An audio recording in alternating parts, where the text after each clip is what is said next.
Pourquoi des gens pensent encore que les vêtements, le maquillage ou d'autres sont genrés? Reprenons les bases. Genré, ça veut dire quoi? Ça veut dire que c'est attribué à un genre précis. Par exemple, le foot c'est pour les garçons et la danse c'est pour les filles.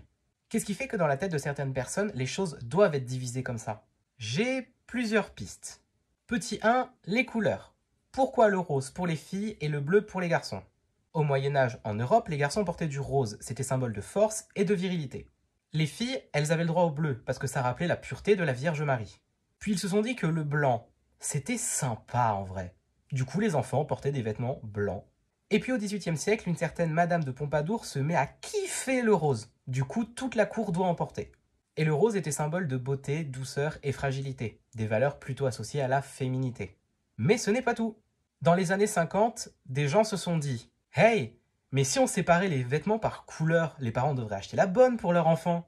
Et boum, stratégie marketing pour vendre 2 fois plus. Ils se sont fait des couilles en or. Petit 2, les vêtements. Pourquoi les robes? C'est pour les filles.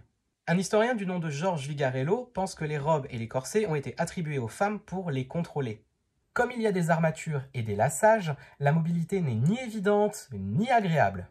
Et de l'autre côté, le pantalon pour les hommes est signe de liberté de mouvement et de pouvoir. C'est pour ça que les femmes ne pouvaient pas en porter. Et ça explique aussi pourquoi elles ont été exclues du monde du sport pendant longtemps. Petit 3, le maquillage. Pourquoi on associe le make-up aux filles?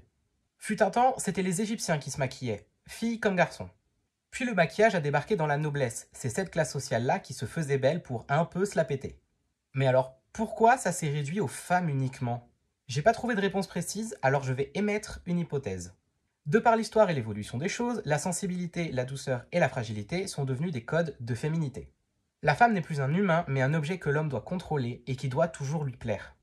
De par ce biais, elle doit prendre soin d'elle et donc se maquiller. Il y aura une partie 2 à ce TikTok.